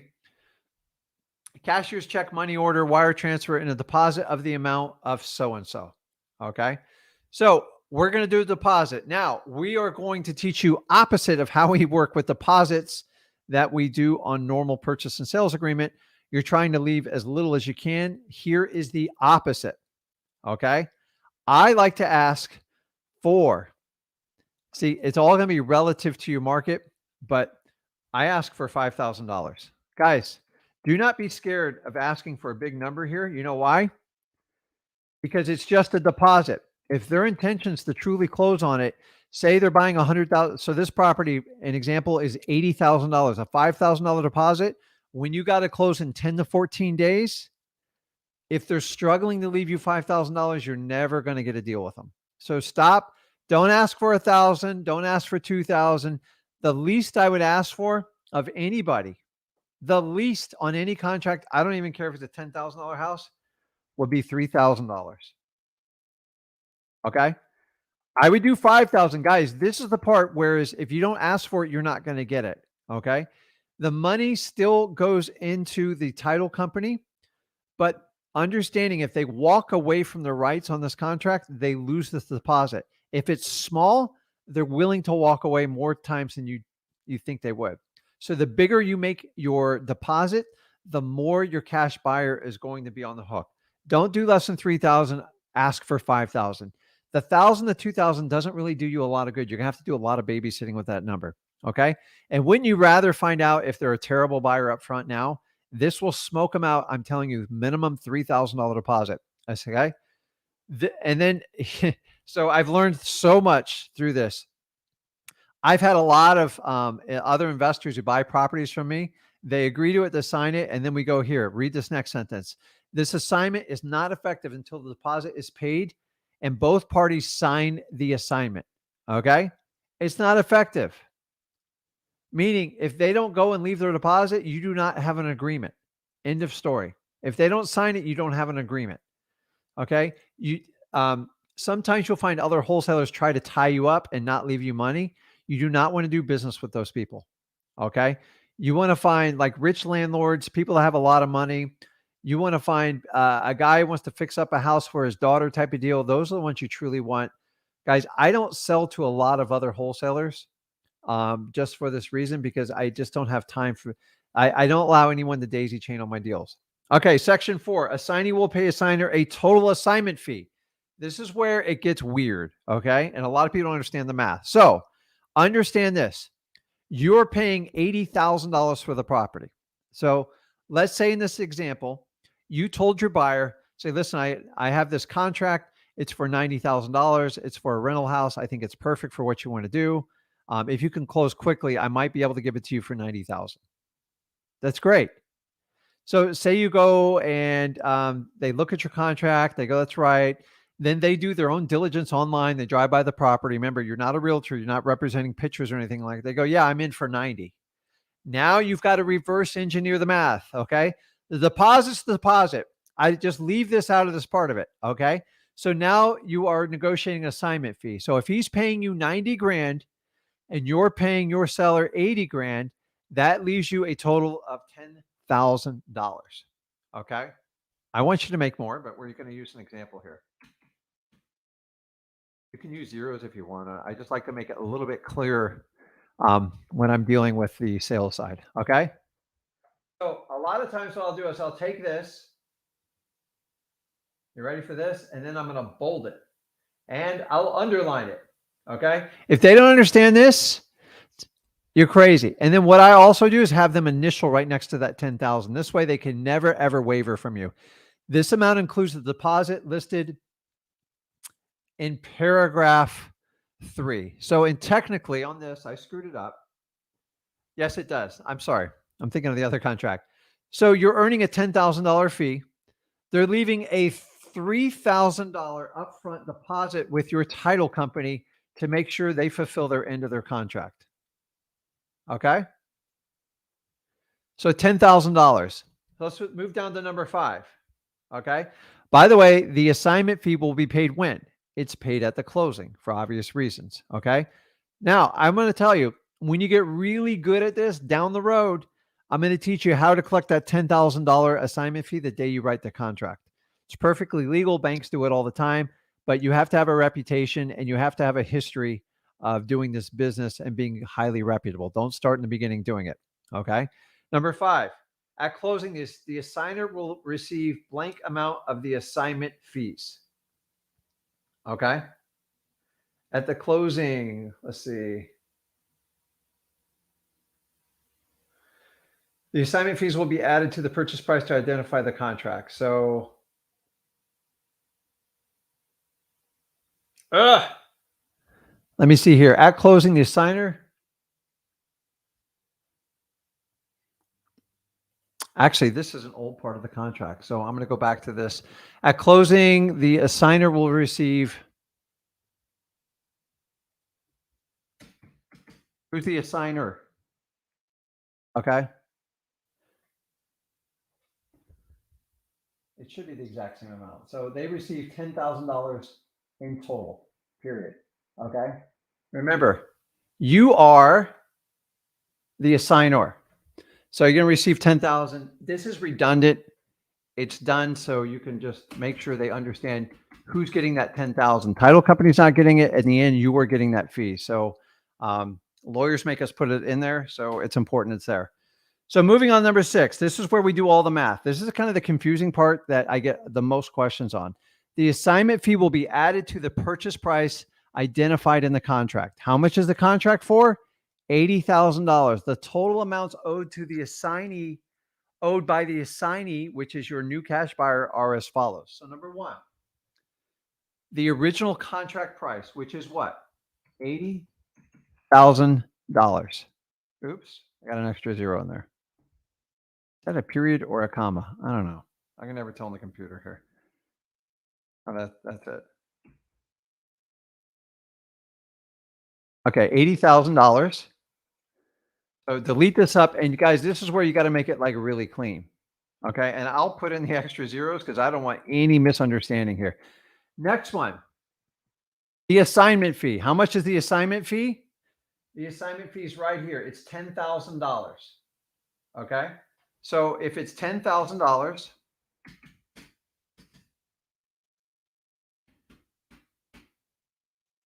Everybody with me so far? Okay. Here's where people always kind of like screw up the math on it. And guys, this is nothing more than a math problem, but your new you're a new assignee has to understand this agreement. So $80,000 is the purchase price. $10,000 is the fee you're charging to hand over your rights to the contract. And then you're putting in your deposit. What's your deposit? The $3,000. So here's how you do it.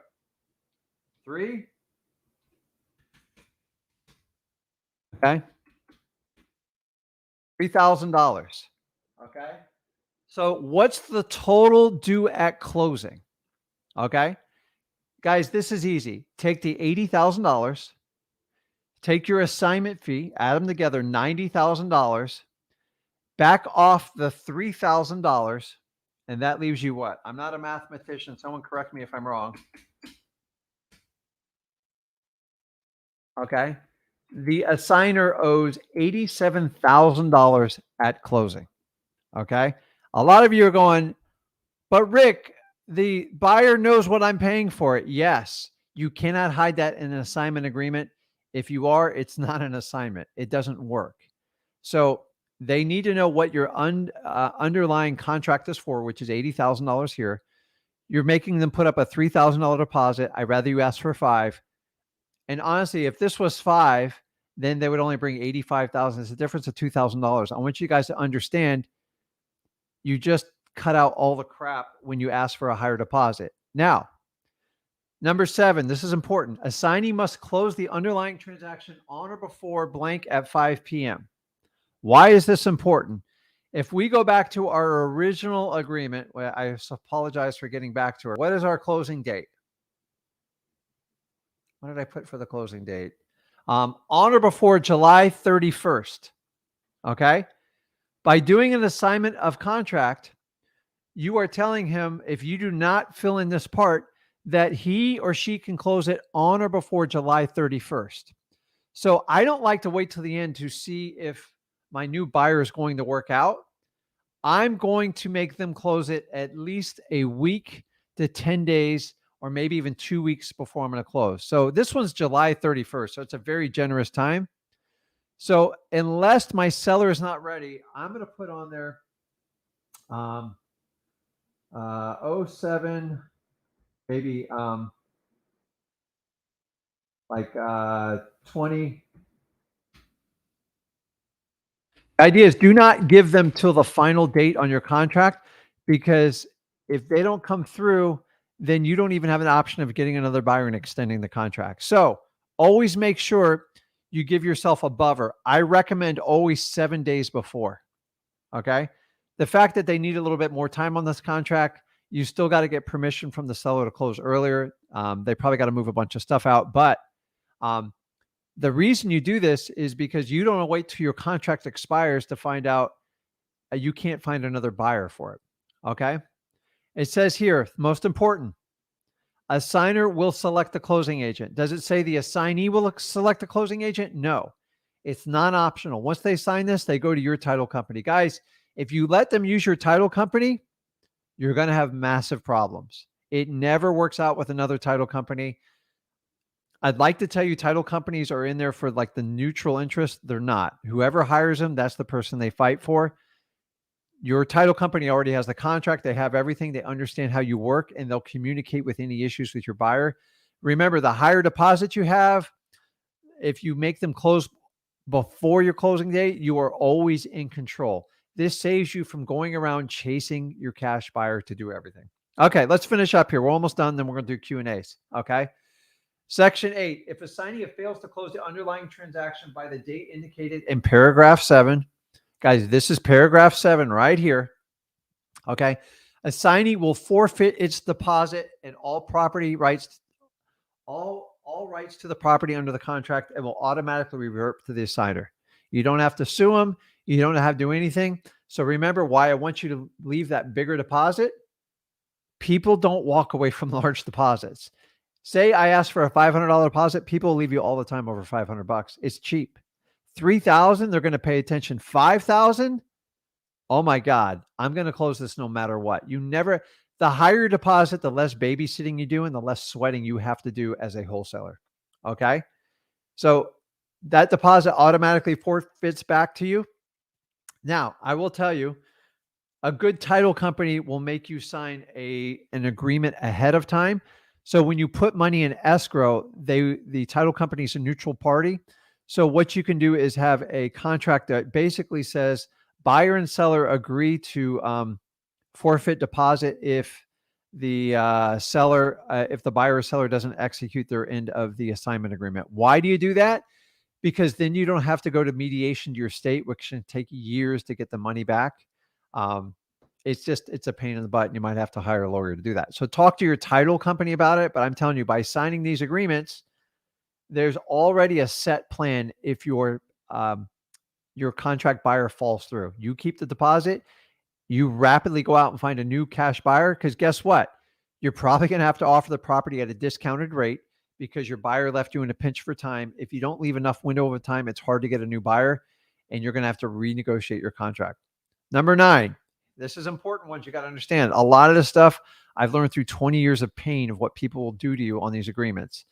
If the assignee attempts to communicate to the sellers in any form, it will immediately terminate and forfeit the deposit for liquidated damages. Once again, the higher you have in deposit, the less risk they're going to play with you. If I have a $5,000 deposit and they send an email or they call the seller and I can document it, you keep the $5,000, they hit the curb. Okay. It's important you have teeth on these contracts because you don't want people going around you. Okay. A signer, which is me and you, must deliver clear title at the closing. Most cash buyers are going to listen, Rick, I got to make sure this thing has got clear title. Okay. If clear title cannot be given, then this assignment agree will be canceled and the deposit will be refunded to the assignee. So if your new contract buyer is having issues understanding that we have to deliver it with free and clear title, how do we do that? With a title policy with a title company. Okay. Moving on, man. There's all fun clauses in these.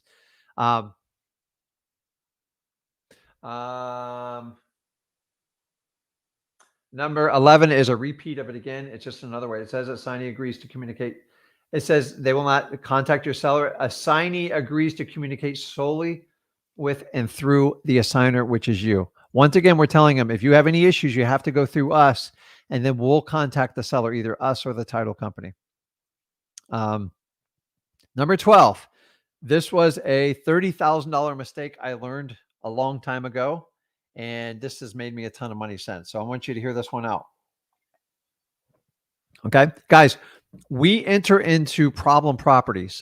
They have code violations, they have liens on them. And as you get more advanced in wholesaling, you'll learn how to negotiate these liens down prior to the closing. Why is that important? Because it's future profits for you. So I get a lot of code violations, sometimes as much as a $50,000 lien, and I'll get it knocked down to like $2,000. Saves $48,000. Okay.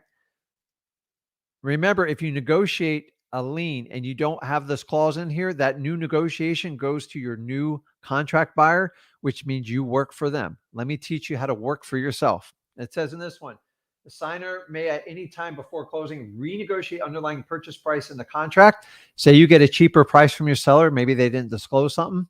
That difference goes to you.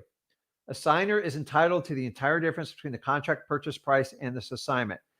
The difference, if any, will be paid as an additional assignment fee at closing. OMG, my friends. If you guys don't understand what this means, it means if you ever renegotiate the contract, you knock down a lien or do anything like that, whatever the difference is goes to your closing, your assignment fee at closing. If it's not spelled out in the contract, you are not entitled to this. Guys, I once negotiated a IRS lien down and I knocked it 30 grand down. I was dancing and I found out the seller told me, his attorney told me at the closing that we appreciate you negotiating that forward, but the new seller is entitled to it, not you, unless you put it in writing. So number 12, you got to have it in every assignment agreement. I'm telling you guys, it will save you a ton. I can't tell you how many times we have to renegotiate a property for something. And it's so important that you get the difference. If you want your new buyer to get a discount, then you just adjust your contract. You can adjust the assignment fee But remember, typically you're going back to the seller to adjust the fee. You got to make sure you're getting paid. Okay, number 13, property sold as is. This is kind of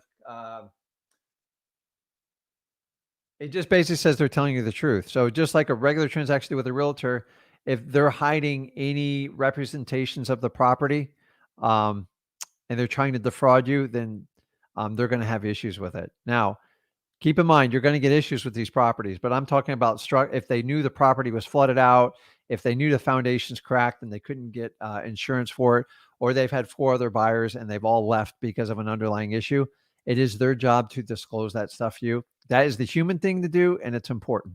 Okay. So number 14, the final one, which this is so ridiculous, we have to put an assignment agreement, but it says this agreement is null and void if the deposit of, what's our deposit? $3,000.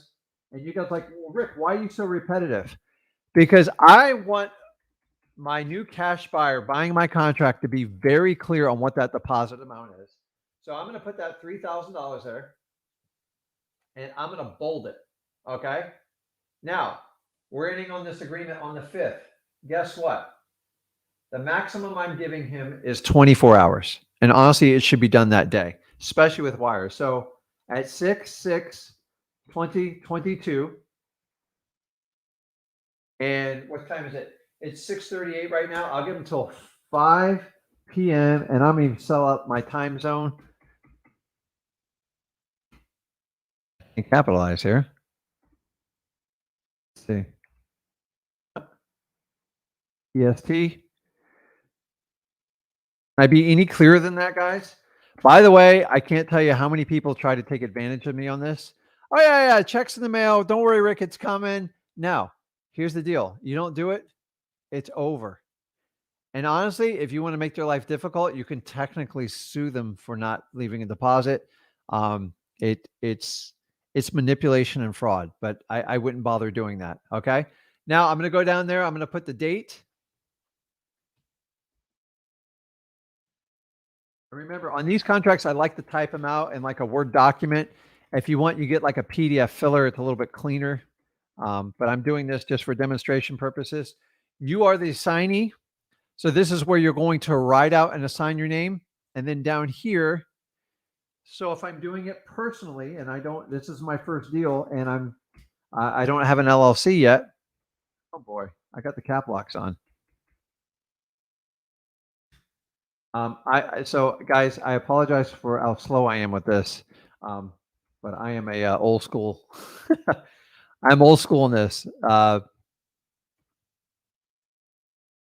Oops. No, you get it. I'm not good on the spacing there. There you go. So you put that, if you're signing on behalf of a corporation, put on behalf of, 123 LLC, and you'll sign there and put the date there. It's critical you put dates on these. I can't tell you how important the date is. Date is everything on contracts. Make sure you always have a date. And then I like to even do the time on it. So it is 6:40 p.m. It did it again. 6. Where'd my 6 go? There it is. Okay. And guys, this is it. The thing, if you have not figured out, I want you to understand, you have to submit your contract with your assignment of contract, because remember, they're buying your contract. So they need to know what the terms are. Number 2, deposit is everything when it comes to an assignment contract. The bigger deposit, the better the odds of your deal going very, very smooth. Honestly, when they leave me a big deposit, it's like stressless. The lower the deposit, the more stressed you get. And last but not least, leave room for your closing. I recommend at least a week between your closing date in case your new buyer does not follow through. You have time to find a new buyer, and you sometimes have to get your contract extended. It's really important you do that. So let me jump back in here. And okay, now I can see my face again. So guys, this is it. It's like, I know this isn't like, we could teach 1,000 things. If you don't understand how to write the contract, it's hard to move forward. So we're doing this June challenge, And I want everyone to get a deal. I mean, honestly, I feel that everybody who really applies himself will easily be able to accomplish this. Yes, you'll get prizes from me and Zach, but you know what? You'll get the ultimate prize, which is financial freedom and the confidence to show you that you can easily do wholesaling. Guys, I'm no brighter than anybody else on this live. I just took consistent action and I've never looked back. 20 years. Okay. I know what I'm talking about when it comes to this. So I want you to take this and I want you to replay it over and over. Download the contracts, practice it once yourself, go back through the videos. You'll notice that some of the clauses, especially on the assignment of agreement, are repetitive and they're there for a reason because you got to keep repeating it to like a child saying, you're on the hook with me. We are not playing around with this. We are going to get this done. And it's so important. Okay. So let me pull this up here. I got tons and tons of questions. Okay, let me jump back here. Okay, so where is it? Now I lost it. Corinthians says, Rick, so you would be these. Yes, so whoever has the contract is the assignor. Okay, and your new buyer of the contract is the assignee. So it's like the same thing a bank does. A mortgagor is the bank, and the mortgagee is the person that applies for the mortgage. So same thing in this. The assignor is the own-or, if you think about it like that. And the assignee is the person that's trying to acquire the contract from you. So hopefully that helps with that. So, okay, I'm going to go back up so I can we got a ton of questions here. You guys, if you got a question, let's do it now. This is my favorite part. We're going to interact. And guys, I want you to understand. So we're doing the June challenge. Our goal for me and Zach is to get everyone to get a deal to show you that number one, you don't need massive amounts of complicated instructions from people that honestly haven't been doing the business for a super long time. I'm teaching you from a 20-year experience level, and I'm giving you the core stuff you need to get a deal done. You have to use these two contracts. Okay. I showed you how to walk through and fill them out confidently. You guys can do this. I'm telling you, I was in the same boat as you guys. And honestly, the way you see me going through the contracts, how I go through my sellers, I just real slow. Do not act like you're a superstar in front of your sellers. They don't care. They just want you to buy their house. Okay. Okay. Here's a good one. So MJ says, what's up, MJ? And by the way, this man takes care of, like, he comes to every one of the lives and he brings it. So he's learned a lot. So it says, Rick, if you show your buyer how much you're getting paid with the contract, what's the point of doing a double close? In that case, you might as well do an assignment. I agree. That's the technique I've taught you here. You hear the word double close. And to be honest with you, the only reason you do a double close is because, number one, you don't have a choice. Maybe you can't. Why most people do a double close is they don't want they don't want someone to see the purchase price. Well, I'm here to tell you guys, in the end, unless you're in a like non-disclosure state, they're going to find out what you paid for the house. It's public record, unless you're in a state where they don't disclose that. I much prefer just to be honest and clear with people. I let them know I'm buying the property for a profit. Is what I do for a business. I have no idea what I'm going to make. I have no idea if I'm going to rent the house out, if I'm going to flip it.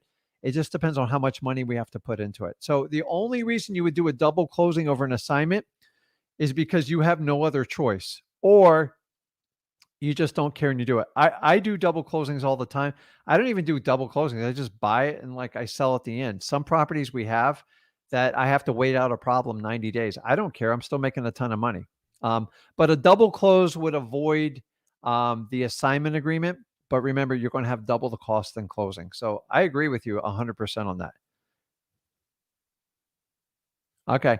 TMO asked, does the agent show the property to the buyer? How do I stop buyers and sellers or agents from circumventing me out of the deal? Number one, if you have a legitimate contract, there's technically no way they can go around you. Okay. So I'm not going to get into like legal stuff, but whoever enters into the contract first has the rights, has the equitable interest in the property. So going around you, if you have a strong rapport, a strong relationship with the seller, there's just no going around. Like, honestly, if you have a really good relationship, your seller will call you right away. Hey, this guy called me. Guess what? If you entered into an assignment agreement with that new contract buyer and they called the seller and they can provide you a recording or a proof or a screenshot that they called, take their deposit, teach them a lesson. Like, they're not going to go around you. As far as showing the property, remember, you do not want to take these pictures of these houses and throw them all over the internet. That is brokering without a license. You have to sell your contract. It's up to your buyer to do their due diligence with them. If you want to send them a private, secured link email of pictures that you happen to have, then that's your prerogative too. But you're not out there openly marketing, selling the house on the public thing called the internet. So, I'm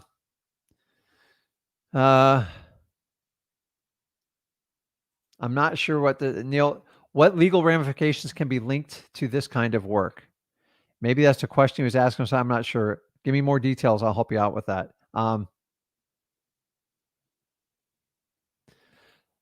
Why did he do an inspection period till July 31st versus June 31st? Because the reality is the longer your inspection period is, the more options you have to figure out what you want to do with the property. Maybe you want to close on it with a partner. Maybe you want to sign it. Maybe you're having problems finding the right cash buyer for it. So the more time you have in the inspection period, guys, will give you the leniency to go out and find a contract buyer for your contract. If you put a 7-day inspection period, like you literally got 6 days to find a cash buyer for that property. And you're usually going to have to sell it at a massive discount property, and it's going to put a lot of stress on your deal. So the more time you can get without upsetting your seller, listen, when a property's in rough shape, it's not uncommon to have very long inspection periods. The sellers get it. Like, they want to make sure you're comfortable with it. Let's face it, guys, the properties we're buying are not the nice, pretty houses you're finding on MLS, and they're typically getting a 10 to 15 day inspection period. So you should easily be able to double it. And remember, if your deal's not going to work out, you want to get out of the contract sooner than later. You owe it to your sellers. Sometimes things come up on properties. Maybe it's got a crack in the foundation. Maybe the drain field's shot and it's going to cost a fortune, or the roof is completely shot and you didn't know it, and it's a $20,000 correction. You either adjust the contract price or you get out of it. And people are going to say, Rick, how do I know if I have the right price? If you're marketing to your cash buyers for your contract, you will know very quickly if you did the right numbers. Remember, have that painful discussion with your sellers. Get the right price the first time. It's so much easier in the long run to do that. So David says, what if they communicate to your sellers before you have a contract with your buyer? Well, David, there's no way they can reach out to your sellers unless you tell them about it. So we never reach out to any of our cash buyers for contract until we have a legitimate executed contract with our sellers. That protects you. Guys, when I first started, I did a lot. I would used to bring my cash buyers with me right before I signed the contract. And then that's when they would steal it. They would make a phone call or knock on the door when I leave. Don't ever, under any circumstances, unless you are so confused about the deal or you can't figure out a comp or you have a special relationship with your cash buyer, don't ever announce the property, bring it by to them unless you have it under contract. It is a clear recipe to cut you out, and people will take advantage of you. So how do you avoid it? Keep your mouth shut until you have a contract. That's the best way to avoid it, in my opinion. Okay. Joe says, Rick, what do you think about the 70% rule? It doesn't exist anymore, Joe. That's something I learned 20 years ago. And honestly, it has no bearing in today's market. What he's referring to is basically when you have a 70% rule. Says, if you buy the property 70 cents on the dollar, minus off repairs and add in your assignment fee, then you always make money. Honestly, if you can get a deal at 70% under that formula, you're doing phenomenal. The reality is that equation worked a long time ago. I would say your rule's closer to 80 to 83%. That's just this reality of what we're buying on these properties with the bigger numbers. Remember, that's still like pretty big spreads. So, and guys, there's no clear cut like rule on 70%. It's just, here's how I factor if we're going to buy a property. Can I make money on it? And can I minimize my risk? If it's really tight, I have to minimize my risk by doing an assignment of contract. That's how we do it. Who's to say, let me ask you, if you're struggling to pay your rent, or you're trying to keep your cell phone on, or you're trying to get your food for your kids, if you can make $2,000 or $3,000 on a deal and you don't have any risk, go for it. That's how you quantify if you're going to do a deal. As you get going, like I really don't do a deal anything under 25 grand. It's just not worth my time. Why deal with $5,000 and $10,000 deals when I can do 4 or 5 deals, and most of our deals are above 50 grand. I didn't start off doing that, guys. I just learned the skill set as I go. Remember, wholesaling is a basic entry level on how to get financially free. It's a lot of fun. It's hard work, but as you do it more and more, you'll become more and more skilled, and you'll learn different techniques in real estate. You'll learn how to do creative financing. You'll learn how to flip short sales. You'll learn how to collect rental properties. You can do some fix and flips. And every one of those people, anyone who's really good at it, has a really good core foundation of wholesaling. And that's why I try to introduce everybody into it.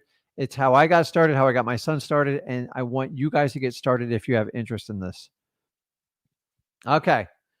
What's up, Bando? Bando says, I was told I need an LLC to get started.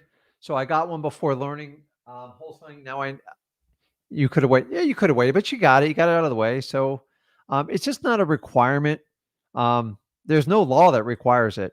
The reason people set up LLCs is it limits your liability. But keep in mind, in wholesaling, if your plan is never really to take possession of the property, which, understand, if you enter a contract, you are announcing to the world your intent is to take possession of the property, you could be at risk of being sued. So if you put an LLC on the contract as opposed to your personal name, you're most likely less to get sued, because lawyers don't want to sue startup LLCs that have no money. Okay. But guys, I always tell you, be responsible to do wholesaling. Make sure your intent is there. And if you don't have any money to buy it, you need to go out and align yourself with cash partners, soft money, hard money, whatever you need to do, because you do not want to enter in a contract you have absolutely no ability. Just at least have a backup plan for me. Okay. I did when I got started, and I highly recommend it with you guys. So an LLC is not required. So in this event, if Bando went out and find a property like today, is like, what am I going to do? I can't get an LLC on Sunday. I can't get one on Saturday, or I can't get one on Friday night. If you have an assignable contract, guys, you can assign it right up to the day of the closing to your new LLC, which that one can assign to your new cash buyer for your contract. So you're covered either way. And by the way, an LLC is about $125 to set up. Remember, you're still going to pay taxes on it. And an LLC, it just washes through your personal tax, and the LLC is used to shield you against personal liability. So, so Sam says, yeah, 80 to 90% ARV. Tennessee's at 70. So it depends on where you're at and what your formulation on what your maximum allowable offer on it.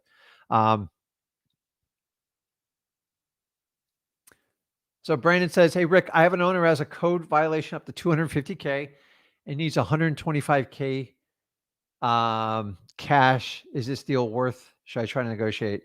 Brandon, I got to know what the value of the property is. So if you can put it up there, I'll try to answer it before the end of the stream.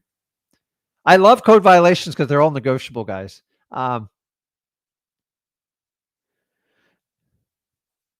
Joe says, if there's a big difference of zeros, why not just start with bigger deals? The reason why you can start off with smaller deals is because it grows your confidence. It solves problems. Like if you're trying to pay your rent, if you're trying to get groceries for your family. Guys, I took $2,000 on one of my first deals. Like, I got to be on that. $2,000 got me to make $2 million down the road. If I skipped that $2,000, I might have not continued wholesaling because I would have got frustrated. So the thing is, your skill set has to get better when you add the zeros. And the only way you can do it is by repetition. And that's why I recommend just get started, and your deals will grow over time. I promise. So,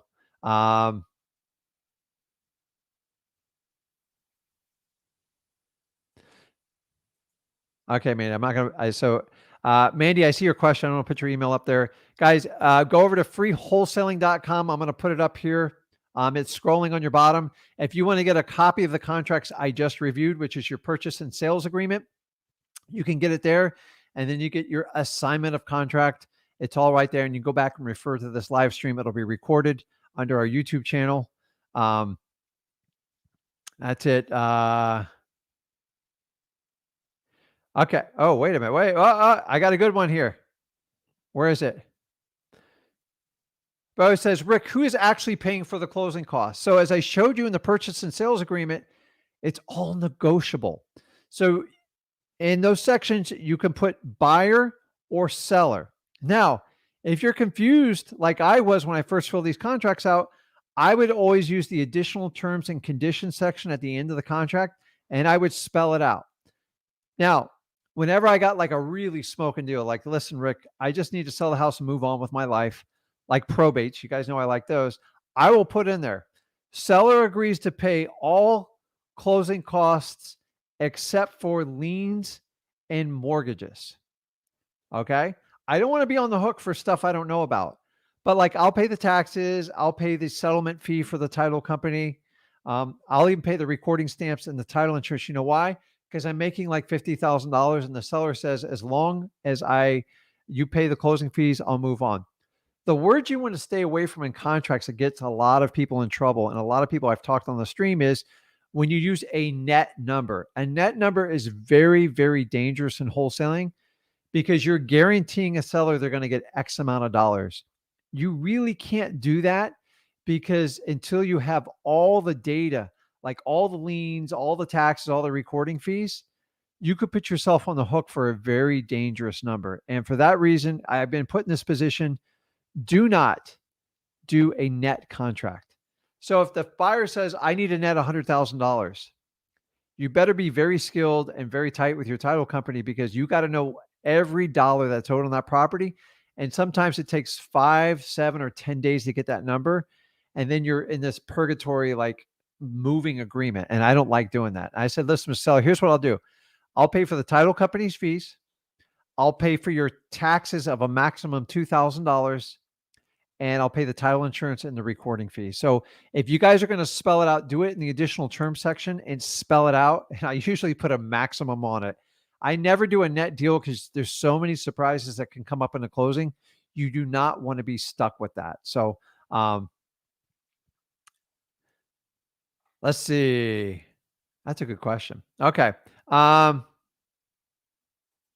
David says, how are you getting your sellers to sign when doing virtual? Guys, you can do DocuSign. There's Dotloop. There's a million technologies out there. If you have the ability, and I will tell you guys, always try to get in front of your sellers if you're in a local market. Remember, 70% of communication is nonverbal. And if you're in front of them, you can tell a lot. And in this business, you will learn to understand and read people because we're here to help. So, Caleb, I appreciate it. This couple right here, got started. God, it feels like it's yesterday, and they're absolutely killing it. I got Corey out there is killing it. There's so many people, and you guys are the reasons why we did the June challenge. So if you guys are saying, hey, what the heck is the June challenge? Just go over to freewholesaling.com. There is a challenge section, and we are doing 30 days of nonstop videos. That's why I'm here on a Sunday showing you how to fill out contracts, and you can go step by step. So today's the 5th. So anybody's watching the stream, if you want to join the challenge, go ahead and send an email to support with Flip with Rick. Say, I'm in the June challenge, put in your name, and that'll register you and get started on freewholesaling.com and go to the challenge, and you'll see a sequence. And every video, including the one we're doing right now, after a few hours, this one will come up and you can go through it. If you have absolutely no experience, you've never done wholesaling before, me and Zach are the only people out there with the most experience, 25 years experience, that actually teach you wholesaling with no strings attached. I know it sounds crazy. I'm tired of people teaching this business like they did 20 years ago. I want to teach you to get your first deal. And once you get your first deal, I'm going to show you how to get up to $100,000. And you guys, I promise you, if you put in the action, you put in the steps, you will get there so much faster than you ever thought you were going to do. It's up to you. So guys, Sign up for the June challenge. It's real. And every day we're going step by step. So this is going to be 30 chapters. Today we went over contracts. If you guys have seen the 4 days before, if you're saying, dang it, Rick, I missed it, don't worry. Jump into freewholesaling.com. It's all in order for you. Go through it. We're trying to jumpstart you to get you motivated, to get you going. I got a ton of prizes to give away. I'm going to give away my time. You guys know I don't even coach out there, but for a select few that really show me the effort, I'm going to give you everything I got, which is like personal contact with me and Zach. So I want to do that. I want to help out as many people as possible. So do me a favor, guys, go over to freewholesaling.com, get registered, send that email so we can put you in the contest. And if you prove you did a deal in June and you followed our steps, which I know will get you to the path of financial freedom, then you'll hop on a live stream with us. We'll talk about it. We'll all learn from the deals you do. And our goal is to get as many people a deal as possible. Because guys, the ultimate prize is the freedom you get with it, the time you get, the financial freedom. So guys, join us for the June challenge. This is going to be intense. It's not going to stop. Me and Zach are going to over deliver for you. And I promise you, there's no credit card swipe. I'm not going to upsell you. I just want to help you out. And my goal is you crush me and Zach with prizes. I hope you break the bank with us and we give away more prizes we've ever given out in history. And I need as many winners as possible, but I need people to get it done. So it's up to you guys. We need to get stuff done.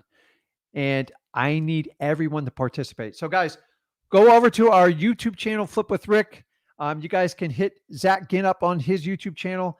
I have my own channel, Rick Ginn. So if you guys want to get to, we cater the information based on, so Zach does a little bit more financial stuff. I do a little bit more life stuff, some fatherly stuff, and we like to have fun with what we're doing. So guys, that's it. I appreciate your time on Sunday. Go spend time with your family, study those contracts, and guys, get the work. You need to reach out and contact as many motivated sellers as possible because I need as many winners in June as humanly possible. Guys, I love you all. I think you're amazing. And I cannot wait to see you in the June challenge, like winner circle. I'm going to be there. Zach's going to be there. The question is, are you going to be there? Guys, I'll see you tomorrow. We have a broadcast tomorrow. Don't miss it out. It'll be on Monday. Guys, 30-day June challenge. Every day we're going and we're going to get you to your first deal and to your first 100 grand. Guys, have an awesome day.